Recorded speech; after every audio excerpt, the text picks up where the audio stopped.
به نام خالق هستی، شاهراه ثروت، فصل 10، بخش اول.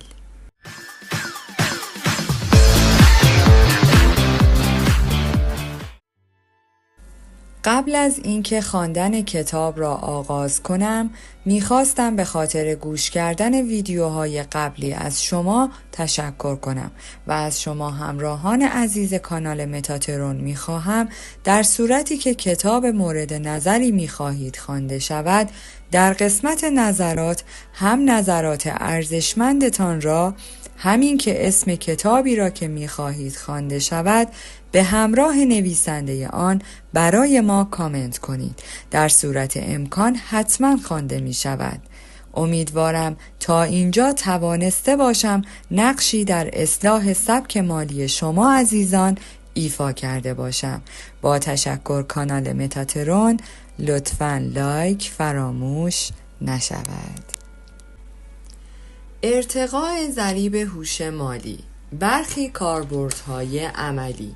این کتاب درباره پرورش هوش‌های مالی و ارتقاء ضریب هوش مالی شما بوده است. همانطور که پیشتر اشاره کردم، شما به منظور کسب ثروت و موفقیت به یک پارچه سازی تمام 5 هوش مالی نیاز دارید.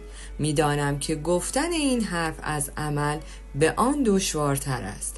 پرورش 5 هوش شما فرایندی مادام العمر است که نمیتوان آن را طی 1 روز یا حتی 1 سال به انجام رساند. من به طور مداوم روی پرورش هوش‌هایم کار می‌کنم و شما را نیز به این امر تشویق می‌نمایم. این فصل حاوی روش‌های عملی برای پرورش ضریب هوش مالیتان است. بسیاری از مشاوران مالی سرمایه گذاری بلند مدت را توصیه می کنند. اغلب آنها در واقع مقصودشان این است که پولتان را به آنها بسپارید تا بتوانید به مدت طولانی از شما حق کمیسیون دریافت کنند. مشکل این توصیه این است که شما به این طریق چیز زیادی یاد نمیگیرید، البته اگر اصلاً چیزی یاد بگیرید. در پایان این مدت طولانی شما الزاماً به لحاظ مالی هوشمندتر نیستید و ضریب هوش مالیتان را ارتقا نداده اید. از همه مهمتر از این که اغلب سرمایه گذاران بلند مدت در زمینه‌های سرمایه گذاری می کنند که نه تنها ریسک بالایی دارند، بلکه سودهای اندک و امکان کنترل خیلی کم به آنها می دهند. شما می توانید به جای اینکه کورکورانه به توصیه مشاور مالی خود عمل کنید، سرمایه گذاری در فضاهای سنتی بلند مدت را انتخاب کنید که هر 3 مغزتان را تقویت می کند و فرصتهایی را برای تقویت ضریب هوش مالیتان فراهم می نماید. باید به دنبال محیطهای سنتی باشید که به شکل عملی هر 3 مغزتان و نیز نبوغتان را رشد دهد. برخی از نمونه‌های محیط‌های سنتی از این قرارند: 1. مدرسه برای اغلب مردم محیطی سنتی است. شرکت در کلاس‌های درس روش بسیار خوبی برای بهبود بخشیدن به کارهای مغز چپ و راست است. مشکل مدارس سنتی این است که فاقد فضاهایی برای رشد دادن مغز نیمه هوشیار، یعنی قدرتمندترین قسمت مغز ما هستند. اغلب مدارس سنتی نورون‌های آینه‌ای ترس از شکست و ترس از خطا کردن را انبساط می‌دهند. 2. کلیسا. من متوجه شدم کلیساها 2 نوعند: کلیساهایی که عشق به خدا را تعلیم می‌دهند و کلیساهایی که ترس از خدا را ترویج می‌دهند. من نمی‌دانم ترس از خدا چقدر می‌تواند تاثیرگذار باشد، اما فکر می‌کنم کلیسا فضایی بی‌نظیر برای یافتن قدرت معنوی است که مغز نیمه هوشیار را تقویت می‌کند. این امید وجود دارد که فردی با قدرت معنوی عظیمتر، اخلاقیتر، معنویتر و سخاوتمندتر شود. 3. ارتش. ناوگان دریایی محیطی عالی برای رشد دادن هر 3 مغزم بود. خلبان شدم مستلزم پرورش هر 3 مغز و تمام 7 هوش، حتی هوش موسیقیایی بود. اغلب اوقات هنگام آماده شدن برای عملیات جنگی موسیقی شاد می نواختم تا شهامتمان را افزایش دهیم. امروز من معتقدم کارآفرین بهتری هستم، به ویژه زمانی که زیان می کنم، چون یاد گرفتم هوش میان فردی خود را رشد دهم و ترسهایم را تحت کنترل داشته باشم. 4. بازاریابی شبکه‌ای. اغلب شرکت‌های بازاریابی شبکه‌ای محیط‌های یادگیری شگرفی هستند، چون آموزش، حمایت، مبنای کسب و کار و محصولات را در اختیارتان قرار می‌دهند تا شما بتوانید روی پرورش مهارت‌ها و ساختن کسب و کارتان تمرکز نمایید. به نظر من اگر قصد دارید کارآفرین شوید، بهتر است به یک شرکت بازاریابی شبکه‌ای ملحق شوید تا از بهترین تجربیات کسب و کار در دنیای واقعی بهره مند گردید. این شرکت‌ها روی پرورش هر 3 مغز تمرکز دارند، به ویژه تقویت مغز نیمه هوشیار. برنامه‌های آموزشی بازاریابی شبکه‌ای در پرورش هوش درون فردی و میان فردی شما بسیار مؤثرند. پرورش این 2 هوش زندگی شما را تغییر می‌دهد و استاندارد زندگیتان را ارتقا می‌بخشد، زیرا به شما یاد می‌دهد و ترس از سایر افراد و ترس از شکست غلبه کنید. بهترین وجه آموزش در فضای بازاریابی شبکه‌ای محیط حمایتگر آن است، نه محیطی همچون مدارس و شرکت‌ها که ترس بر آنها حاکم است. بسیاری از شرکت‌های بازاریابی شبکه‌ای به جای تحقیر یا اخراج شما به خاطر عملکرد ضعیفتان، مادام که مشتاق یادگیری و رشد باشید، تلاش می‌کند تا بر توانمندی‌هایتان بیفزاید. افراد بسیاری را می‌شناسم که 5 سال در یک شرکت بازاریابی شبکه‌ای کار کردند تا اینکه بالاخره توانستند بر تردیدها و ترس‌هایشان غلبه کنند. وقتی چنین کردند، پول به سمتشان سرازیر شد. 5. شرکت‌ها. اساساً شرکت‌ها 2 نوعند: بزرگ و کوچک. شرکت بزرگ می‌تواند مکان بسیار خوبی برای رشد و پرورش هر 3 مغز باشد، به ویژه مغز نیمه هوشیارتان. آن عده از دوستانم که در شرکت‌های بزرگ کار می‌کنند فشاری خیلی زیادی را متحمل می‌شوند. نمی‌دانم چگونه از عهده این وضعیت برمی‌آیند. بازی‌های فکری و سیاست‌های پشت پرده فرصت‌های عظیمی برای پرورش هوش‌های درون فردی و میان فردی شما هستند. برای آن عده از افراد که می‌خواهند کارآفرین باشند، داشتن شغلی در یک شرکت کوچک می‌تواند فضای آموزشی بسیار خوبی باشد. یکی از مزیت‌های شرکت کوچک بر شرکت بزرگ این است که شما می‌توانید تمام جوانب مختلف کسب و کار را بیاموزید. در کتاب من تحت عنوان پیش از آنکه شغلتان را ترک کنید 8 بخش اصلی یک شرکت را توصیف می کنم. با کار کردن در یک شرکت کوچک فرصت بهتری برای آموختن تمام این 8 بخش و کسب تجربه کاری ارزنده در اختیار دارید. کار کردن در یک شرکت کوچک فرصت بهتری برای یادگیری تمام این 8 بخش و کسب تجربه کاری مهم است. 6. سمینارها. مدارس و دانشگاه‌های سنتی برای افرادی از جمله پزشکان، وکلا، آرشیتکت‌ها که می‌خواهند متخصصانی با مجوز فعالیت باشند مهم هستند.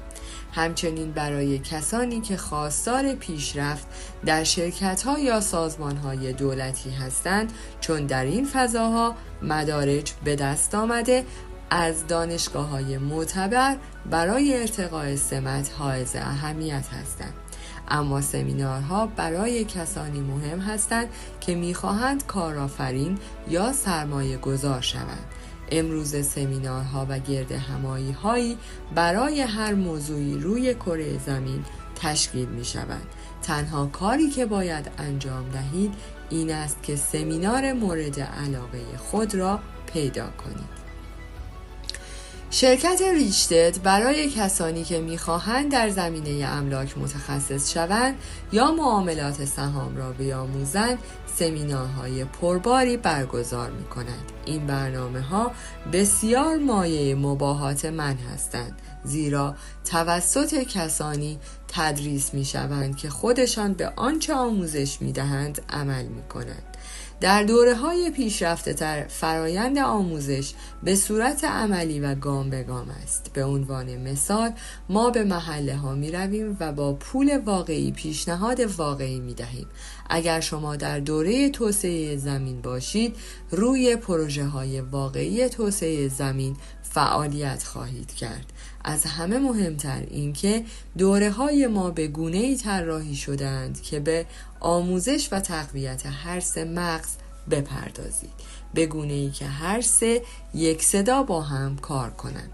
با تمرکز هر سه مغز منافع و شانس‌های شما برای موفقیت افزایش می‌یابد. چنانچه خواستار اطلاعات بیشتری در خصوص برنامه‌های ما هستید کافی است به سایت ما richted.com مراجعه کنید و طی چند دقیقه آنچه را می‌خواهید بیابید. 7. مربیگری. من و دونالد ترامپ خوش اقبال بودیم چون پدران پولداری داشتیم که مربی‌های ما بودند. هر کسی که تاکنون در یک ورزش تیمی شرکت کرده باشد می‌داند که نقش یک مربی در موفقیت تیم چقدر اهمیت دارد. شرکت ریچتد یک بخش مربیگری نیز دارد. کارکنان این بخش مربی‌های حرفه‌ای هستند که نه تنها مربی‌های بی‌نظیری هستند بلکه خودشان آنچه را که آموزش می‌دهند تمرین می‌کنند. مربیگری پدر پولدار برای کسانی است که خواستار توجه تن به تن هستند. چنانچه در رابطه با برنامه مربیگری ما به اطلاعات بیشتری نیاز دارید لطفاً به سایت ما مراجعه کنید. در این بخش نیز همچون تمام برنامه‌های شرکت ریچتد آموزش هر سه مغز قویاً مورد تاکید است. حال اگر خودتان میپرسید چطور میتوانم از عهده هزینه این کار برایم، من هیچ پولی ندارم یا چه نیازی به مربی دارم، من که خودم همه چیز را میدانم. به این موضوع فکر کنید. وقتی کسی میگوید نمیتوانم از عهده هزینه‌اش برایم یا من نیازی به کمک ندارم در حالی که واقعاً به این کار نیاز دارد، در واقع این ذهن نیمه هوشیار است که سخن میگوید. دقیقاً به همین دلیل است که فرد به یک مربی نیاز دارد. وجود مربی برای هر کسی که بخواهد از نقطه الف به نقطه ب یا به عبارتی از محیطی به محیط دیگر حرکت کند بسیار مهم است. اگر مربیگری پدر پولدارم طی حدود 30 سال نبود، امروز در این جایگاهی که هستم نبودم. حتی امروز همچنان چندین مربی دارم، زیرا هنوز ذهن نیمه هوشیاری دارم که به طور کامل با روحم یک پارچه نیست. باشگاه‌های گردش پول. امروزه هزاران باشگاه گردش پول در سراسر جهان وجود دارند. رؤسای این باشگاه‌ها داوطلبانه فعالیت می‌کنند و عاشق خلق فضای آموزشی به سبک پدر پولدار هستند. برخی از این باشگاه‌ها برنامه درسی 10 مرحله‌ای رسمی پدر پولدارم را ارائه می‌دهند. بسیاری از این باشگاه‌ها خدمات خود را به صورت رایگان ارائه می‌دهند. برخی از آنها مبالغ جزئی برای پوشش هزینه‌هایشان دریافت می‌کنند. برای اطلاعات بیشتر به سایت پدر پولدار مراجعه کنید و یک باشگاه گردش پول در نزدیکی محل سکونتتان پیدا کنید. ملحق شدن به یک باشگاه روش بسیار خوبی برای مواجه با افرادی هم فکر و فعالسازی نورون‌های آینه‌ای در مغزتان است. شاید بخواهید در محله سکونت، کسب و کار و یا کلیسای خود یک باشگاه گردش پول تأسیس کنید. 9. یک دانلود برای شما. در 6 سپتامبر سال 2007 مصاحبه ویدیویی با دکتر مایکل کارتلون، کارشناس مغز و عادات داشتم. عنوان این گفتگو این بود: آیا ممکن است افراد به فقیر بودن معتاد شوند؟ این یکی از بهترین و لذت بخشترین مصاحبه هایی بود که تا آن زمان داشتم. دکتر کارتلون در صحبت‌های خود به جزئیات بیشتری در خصوص نحوه عملکرد مغز پرداخت و اینکه چرا برخی از مردم ثروتمند و برخی دیگر فقیرند. موضوع اعتیادها مطرح است. شما می توانید با مراجعه به سایت پدر پولدار نسخه ای از این گفتگو را دریافت کنید. فکر می کنم این گفتگو برایتان جالب باشد و معلومات بسیار زیادی در اختیارتان بگذارد. به این وسیله از شما به خاطر خواندن این کتاب قدردانی می کنم. اینها نمونه هایی از محیط های انتقالی ممکن هستند. از نظر من ناوگان دریایی شرکت زیراکس و کسب و کارهای خودم و نیز سرمایه گذاری در املاک محیط هایی بودند که در آنها آموختم چگونه نبوغم را پرورش دهم. اگر می خواهید نبوغتان را پرورش دهید، کدام محیط برای شما بهتر است؟ کارآفرین شدن مستلزم چیست؟ اغلب ما می‌دانیم که کارآفرینان ثروتمندترین انسان‌ها در دنیا هستند. ریچارد برانسون، دونالد ترامپ، اپرا وینفری، استیو جابز، رابرت مورداک برخی از مشهورترین کارآفرینان عصر حاضرند.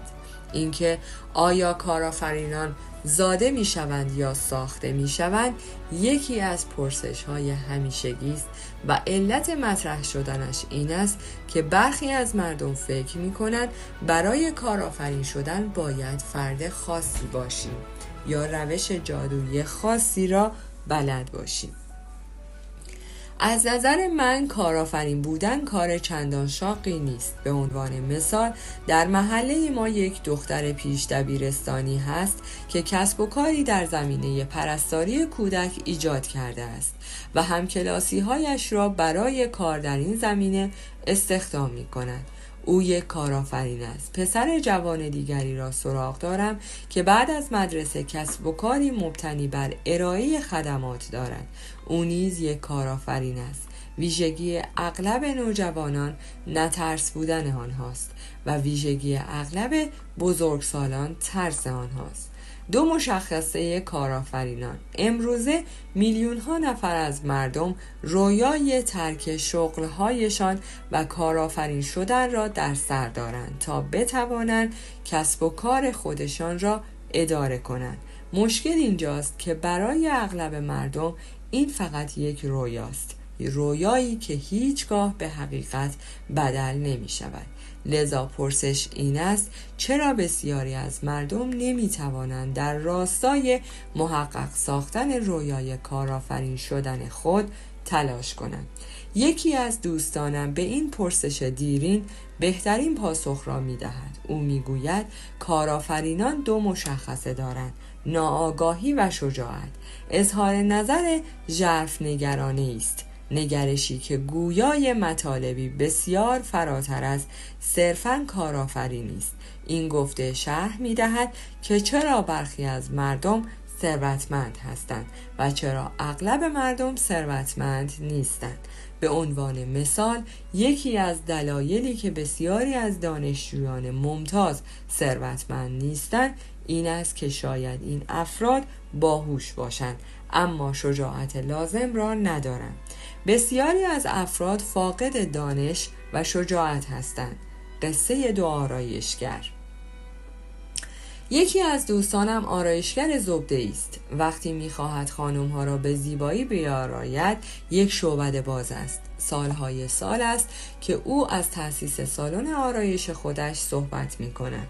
او نقشه‌های بزرگی دارد اما متاسفانه هنوز نتوانسته است کار خود را توسعه دهد و تنها چیزی که دارد یک صندلی در یک سالن بزرگ است و به طور مداوم با مالک آرایشگاه مشکل پیدا می‌کند. دوست دیگری دارم که همسرش مهماندار هواپیماست. 2 سال قبل شغلش را رها کرد و به دانشکده رفت تا آرایشگر شود. 1 ماه قبل مکانی را برای افتتاح سالن خود فراهم کرد. مکانی بسیار جالب است و او تاکنون برخی از بهترین آرایشگرها را برای همکاری گردآوری است. وقتی دوست قدیمی ترم از این مطلب باخبر شد گفت او چطور میتواند سالن آرایش داشته باشد؟ او هیچ استعداد و نبوغی ندارد. او مثل من در نیویورک آموزش ندیده است و به علاوه هیچ گونه تجربه‌ای ندارد. قول میدهم 1 سال بعد شکست میخورد. شاید این خانم شکست بخورد. طبق آمارها 90% از کسب و کارها در 5 سال نخست شکست میخورند. اما نکته مهم این داستان تأثیر ناآگاهی و شجاعت در زندگی ماست. در این مثال 1 آرایشگر با استعداد داریم که فاقد شجاعت است و در سوی دیگر آرایشگری داریم که فاقد تجربه است اما از عنصر شجاعت برخوردار است. به عقیده من این رابطه بین ناآگاهی و شجاعت است که به زندگی معنا می‌بخشد. من در سال 1974 نه شغلی داشتم، نه پول و نه تجربه کاری زیاد. من نمی توانستم در سطحی پایین تر از امکاناتم زندگی کنم چون اصلا امکاناتی نداشتم. من امکان سرمایه گذاری متنوع را نداشتم چون چیزی برای سرمایه گذاری متنوع نداشتم. تنها چیزی که داشتم شجاعت بود. در دنیای واقعی شجاعت مهمتر از نمرات خوب است. کشف، توسعه و ارزانی داشتن نبوغتان به جهان هستی مستلزم شجاعت است. همیشه به خاطر بسپارید که ذهن شما نامحدود است و تردیدهایتان محدود.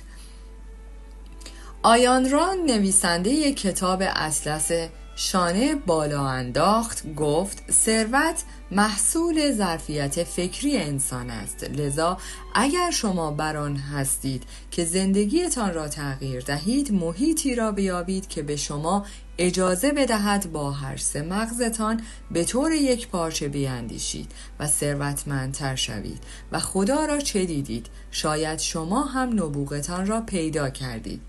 حلقه بازخورد. هیچ کس یک جزیره نیست. ما در جهانی از بازخورد زندگی می کنیم. وقتی روی ترازو می رویم وزنمان به ما بازخورد می دهد. اگر ترازو به ما بگوید 5 کیلو سنگین تر هستیم، این بازخورد را دوست نداریم، به خصوص اگر قبل 10 کیلو اضافه وزن داشته باشیم. وقتی پزشک فشار خونتان را می گیرد و نمونه خونتان را به آزمایشگاه می فرستد، به دنبال بازخورد است. بازخورد مهم است. بازخورد می تواند منبع مهمی از اطلاعات درباره خودمان و محیط اطرافمان باشد. مشکل اینجاست که اگر بازخورد را دوست نداشته باشیم، ذهن نیمه هوشیارمان ممکن است اهمیت اطلاعات برگرفته از بازخورد را مسدود، تحریف، حذف و یا انکار نماید. یکی از روشنگرترین درس هایی که از ناوگان دریایی آموختم اهمیت بازخورد بود. هرگاه خرابکاری می کردم بازخورد بسیار شدید و قطعا ناخوشایندی دریافت می کردم. وقتی با پدر پولدارم کار می کردم بازخورد به همان نسبت شدید بود. وقتی با دونالد ترامپ روی کتاب مشترکمان کار می کردیم بازخوردهای سریع و صریحی از سوی او دریافت می کردم. میدانم که اگر به خاطر آموزش در اتریش یا کار با پدر پولدارم نبود، هرگز نمیتوانستم با دونالد ترامپ کار کنم. بازخورد او سریع، مشخص و مستقیم بود. میدانم که اگر با او بحث یا مخالفت میکردم یا اینکه نظرش را نادیده میگرفتم، از همکاری با او باز میماندم و به تبع نمیتوانستم این همه درس بگیرم. علت اشاره من به این نکته این است که امروز بسیاری از ما در محیط‌های زندگی می‌کنیم که بازخوردها نه مجاز هستند، نه صریح، نه صادقانه. بسیاری از مدارس و شرکت‌ها از ترس اینکه با شکایت مواجه شوند، آنچه را که لازم است بدانید به شما نمی‌گویند. بسیاری از دوستان و همکاران پشت سرتان حرف خواهند زد، چون این شهامت را ندارند که رو در رویتان سخن بگویند. این محیط سالمی نیست، بلکه محیطی ناکارآمد است. محیط سالم محیطی است که به افراد اجازه بازخورد می‌دهد. زندگی همواره اطلاعات ارزشمندی به شما می‌دهد، مشروط بر اینکه بخواهید از آن مطلع شوید و اغلب اوقات این بازخورد رایگان است. هر بار که پاکت حقوقتان را باز می‌کنید و می‌بینید چه مقدار از آن بابت مالیات‌ها کسر شده است، این بازخورد است. اگر طلبکاران تماس میگیرند و پول خود را طلب میکنند، این بازخورد است. اگر سخت‌تر کار میکنید و پول کافی به دست نمی آورید، این بازخورد است. اگر اغلب اوقات خود را در محل کار سپری می کنید و اوقات کمتری را در خانه هستید، این بازخورد است. اگر فرزندانتان آلوده به مواد مخدر و تحت تعقیب قانونی هستند، این بازخورد است. اگر دوستانتان همگی بازنده هستند و بازنده بودن را دوست دارند، این بازخورد است. اینها اطلاعات مهمی هستند. جهان واقعی سعی دارد چیزی به شما بگوید. استاندارد زندگی شما منبع مهمی از بازخورد است. اگر در خانه‌ای زندگی می‌کنید که به شما احساس فقیر بودن می‌دهد، این بازخورد است. اگر اتومبیل ارزان قیمتی سوار می‌شوید در حالی که ترجیح می‌دهید یک لامبورگینی داشته باشید، این بازخورد است. استاندارد زندگی همان استانداردی است که با آن بیشترین احساس راحتی را دارید. استاندارد زندگی به معنای راحت، ارزان یا راضی کننده نیست. استاندارد زندگی به این معناست که شما خانه، دوستان و دارایی‌هایتان را دوست دارید و به آنها افتخار می‌کنید و در حسرت استاندارد زندگی کسی دیگر نیستید. مقصود این نیست که استاندارد زندگی خود را از طریق رفتن زیر بار بدهی بهبود ببخشید. منظور من از بهبود بخشیدن به استاندارد زندگیتان این است که در وهله نخست بهترین محیط را برای آموختن، باهوشتر شدن و در نهایت ثروتمندتر شدن پیدا کنید. برای اینکه برخی از بهترین اطلاعات در جهان را به دست آورید، نیازی نیست به دانشگاه معروفی بروید، شغلی عالی داشته باشید یا کتاب‌های خیلی مهمی بخوانید. تنها کاری که باید انجام دهید این است که به جهان پیرامونتان بنگرید و به بازخورد آن گوش فرا دهید. 3 نکته مهم در خصوص بازخورد عبارتند از: 1. شجاعت پذیرش بازخورد را داشته باشید. اگر می‌خواهید پیشرفت کنید، به دنبال بازخورد بیشترین باشید. به همین دلیل مربیان و اساتید برای افراد موفق مهم هستند. افراد موفق به دنبال بازخورد بیشتری هستند. 2. تنها در صورتی بازخورد یا توصیه‌ای بدهید که از شما خواسته شود. هیچ چیز بیش از بازخورد ناخواسته افراد را خشمگین نمی کند، حتی اگر این بازخوردی است که نیاز دارند از آن مطلع گردند. این سخن حکیمانه را به خاطر بسپارید. به خوک‌ها آواز خواندن یاد ندهید. این کار وقت شما را تلف می کند و باعث ناراحتی خوک می شود. 3. شیادها آنچه را که می‌خواهید بشنوید به شما می‌گویند، نه آنچه نیاز به شنیدنش دارید.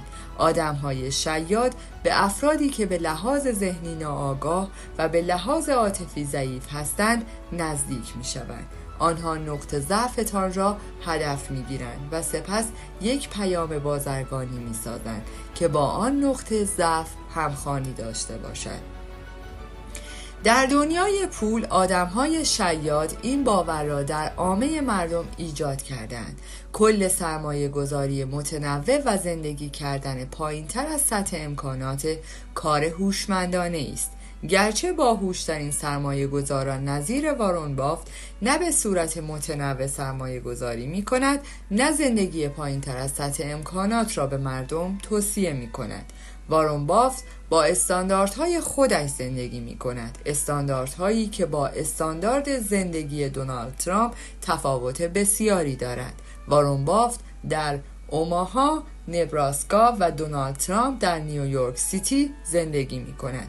نکته این است که هر دوی آنها امکان زندگی کردن در هر کجای جهان با هر استانداردی که بخواهند را دارند. آنها با همین زندگی که دارند احساس خوشبختی می کنند. پرسش های مهمتر عبارتند از آیا شما در جای دلخواه خود و با استانداردهای دلخواهتان زندگی می کنید؟ آیا شما اقدام به سرمایه گذاری متنوع می کنید و پایین تر از سطح امکاناتتان زندگی می کنید تا شیادان بتوانند بالاتر از سطح امکاناتشان زندگی کنند؟ آیا با دوستان و افرادی در ارتباط هستید که می خواهید با آنها رابطه داشته باشید؟ اگر می خواهید سالمتر، باهوشتر، ثروتمندتر و سعادتمندتر شوید، توجه بیشتری به بازخورد خودتان داشته باشید. زیرا مهمترین اطلاعات جهان را به شما می دهد، صرف نظر از اینکه بازخوردتان را دوست داشته باشید یا نه. اگر شهامت شنیدن و درس گرفتن از آن را داشته باشید، موفق خواهید شد. از شما به خاطر خواندن این کتاب سپاسگزارم. کلام آخر، مجوز چاپ پول. وقتی در سال 2007 نوشتن این کتاب را آغاز کردم، بحران‌های مسکن و اعتبار به عنوان مشکلی عمده در حال ظهور بودند. در آن زمان معلوم نبود این مشکل تا چه حد فراگیر می‌شد. با اینکه من مطمئن نبودم این بحران چه میزان به بازارهای مالی لطمه میزند، یک چیز برایم مسلم بود: این مشکل سبب رنج طبقه متوسط جامعه میشد.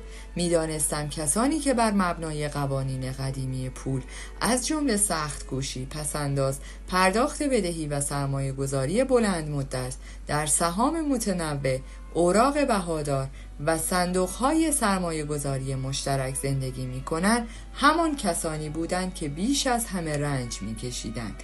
آنها باید دست روی دست می‌گذاشتند و در سکوت و با ناامیدی کم ارزش شدن شدید خانه‌ها و حساب‌های بازنشستگیشان را نظاره می‌کردند، چرا که از وضعیت ثبات اقتصادی به ورطه ورشکستگی مالی می‌رسیدند. 1 سال دیرتر، اما نه 1 سال باهوشتر. سال گذشته تغییرات بسیاری رخ داده است و همکنون در آگوست 2008 که این مورخه را می نویسم، روشن است که بحران‌های مسکن و اعتبار به نحو جدی بر بازارهای مالی و به دنبال آن کل اقتصاد ایالات متحده سایه افکندند. امروز قیمت‌های مسکن به سرعت رو به کاهش هستند. بازار سهام ایالات متحده رسما کساد شده است و ارزش آن بیش از 20% سقوط کرده است. تورم به اندازه 26 سال افزایش یافته است و قیمت هر گالون بنزین حدود $4 است. بسیاری بر این باورند که ایالات متحده در آستانه یک رکود اقتصادی بلند مدت و دردناک قرار دارد. البته نیازی نیست من اینها را به شما بگویم. خبرهای بد در صفحه نخست هر منبع مهم خبری به چشم می‌خورند. گرچه از زمانی که من برای نخستین بار کتاب حاضر را نوشتم بسیاری از ابعاد اقتصاد تغییر کرده است، اما یک بعد هنوز به قوت خود باقی است، همان بعدی که بنیان اصلی این کتاب را تشکیل می‌دهد. من این کتاب را نوشتم چون می‌دانم قوانین پول در سال 1971 به شدت تغییر کرد. در سال 1971 رئیس جمهور نیکسون نظام پایه طلا را در ایالات متحده لغو کرد. در سال 1971 دولت ایالات متحده مجوز چاپ پول را به خودش داد. این تغییرات بنیادین در نحوه کارکرد پول ریشه مشکلات اقتصادی امروز ما هستند. به علاوه آنها عامل ثروتمندتر شدن ثروتمندان، فقیرتر شدن مداوم فقرا و محو شدن آهسته طبقه متوسط هستند. همانطور که تاکنون متوجه شدید، پایه و اساس کتاب افزایش هوش مالی صرفاً این است: دانش است که شما را ثروتمند می کند، نه پول. فردی با هوش مالی زیاد دانش بسیار زیادی درباره پول دارد. همانطور که گفتم، هوش مالی نه مهمترین نوع هوش بلکه اصلی ترین هوش است. در وضعیت اقتصادی کنونی بدون داشتن هوش مالی و درکی عمیق از تغییرات قوانین پول قادر به بقا و پیشرفت مالی نخواهید بود. متاسفانه نظام آموزشی ما در ایالات متحده ورشکسته است. معلم‌های ما حقایق بسیاری را به زور به خورد فرزندانمان می‌دهند. سپس با اتکا به عامل ترس از شکست به آنها یاد می‌دهند که آن حقایق را بازپس دهند. اما نظام آموزش ما نحوه حل مشکلات را به فرزندانمان نمی‌آموزد. به ویژه اینکه در زمینه چگونگی حل مشکلات مالی یا دانش لازم در خصوص نحوه کارکرد پول آموزشی به آنها ارائه نمی دهد. حد اکثر چیزی که مدرسه به آنها می آموزد نگاهداری حساب دست چک و ارائه دیدگاه مختصری از قوانین قدیمی پول است که عبارتند از پسنداز کردن و سرمایه گذاری در صندوق‌های مشترک سرمایه گذاری. طبقه متوسط بازنده است. من قصد اهانت به طبقه متوسط را ندارم، اما حقیقت این است که طبقه متوسط در اقتصاد امروز بازنده است، زیرا نظام آموزشی در زمینه تعلیم آنها کوتاهی کرده است. مردمان طبقه متوسط از کارکرد پول و نیز تغییر قوانین پول بی اطلاعند و به همین علت همواره با مشکلات مالی دست و پنجه نرم می‌کنند و مایوسانه به قوانین قدیمی پول متکی هستند و امیدوارند که این قوانین آنها را نجات دهند. آنها نیز به نوبه خود همان قوانین قدیمی پول را به فرزندانشان می آموزند، چون این تنها چیزی است که می دانند. این در حالی است که خود و فرزندانشان به مرور فقیرتر می شوند. ثروتمندان برنده‌اند. در مقابل ثروتمندان از قوانین قدیمی پول پیروی نمی‌کنند. آنها درکی عمیق و دانشی وسیع در خصوص کارکرد پول دارند و می‌دانند چگونه پول را در راستای منافع خود به کار گیرند. ثروتمندان می‌دانند که قوانین پول تغییر یافتند و لذا سعی می‌کنند به واسطه هوش مالی خود از این قوانین در جهت کسب پول بهره ببرند. ثروتمندان همچنین به فرزندان خود می‌آموزند که قوانین قدیمی پول منسوخ شده‌اند. آنها به فرزندانشان می‌آموزند که چگونه پول را به خدمت خود درآورند. در نتیجه آنها و فرزندانشان پیوسته ثروتمندتر می‌شوند. ثروتمندان برندگان اقتصاد امروز هستند. دانش، مجوز چاپ پول. اما صرف نظر از میزان پول ثروتمندان، این پولشان نیست که آنها و فرزندانشان را ثروتمند می‌کند، بلکه دانستن نحوه کارکرد پول است که آنها را ثروتمند می‌کند. دانش آنها نوعی دارایی است که از آن در راستای کسب پول بهره می‌گیرند. در مفهومی بسیار حقیقی، ثروتمندان به واسطه دانش خود در خصوص نحوه کارکرد پول مجوز چاپ پول را به صورت قانونی در دست دارند. فاصله بین کسانی که برای پول کار می‌کنند و کسانی که مجوز چاپ پول دارند همان عاملی است که شکافی چنین عظیم را بین ثروتمندان و کس دیگر ایجاد می‌کند. من در رابطه با پول دو نوع آموزش را گذراندم. پدر بی پولم طرز فکر طبقه متوسط و پدر پولدارم طرز نگرش ثروتمندان را به من آموخت. پدر بی پولم برای پول کار میکرد و پدر پولدارم به من یاد داد چگونه به صورت قانونی پول چاپ کنم. پول چیست؟ شاید با خودتان فکر کنید بالاخره من عقلم را از دست دادم. البته حق دارید.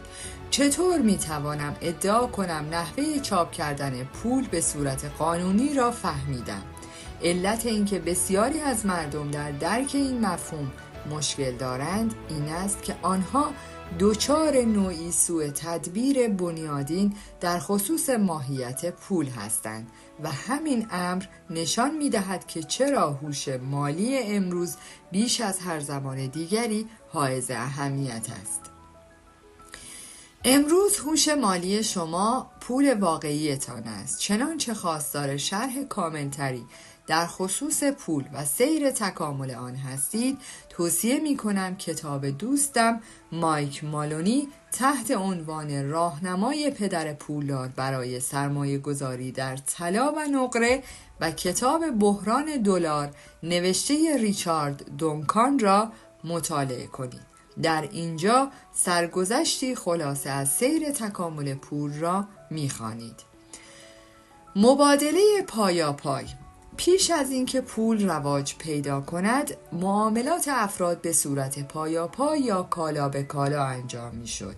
به عنوان مثال، اگر من گوجه فرنگی می‌کاشتم و نیاز به تخم مرغ داشتم، می‌توانستم طی معامله با کشاورزی که مرغ داشت در ازای 2 گوجه فرنگی 2 تخم مرغ بگیرم.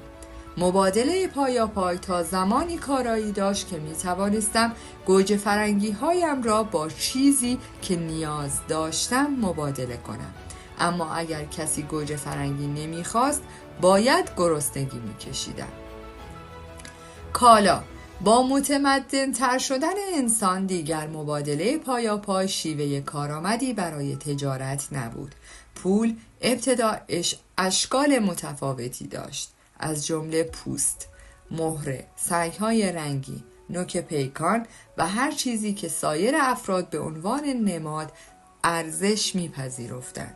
به عنوان مثال، اگر من نیازی به آن 2 عدد تخم مرغ نداشتم، می توانستم به مرد کشاورز 2 عدد گوجه فرنگی بدهم و او در عوض به جای 2 عدد تخم مرغ به من 2 پوست بدهد و این ترتیب پوست ها را با کسی معامله می کردم که آنچه می خواستم را داشت.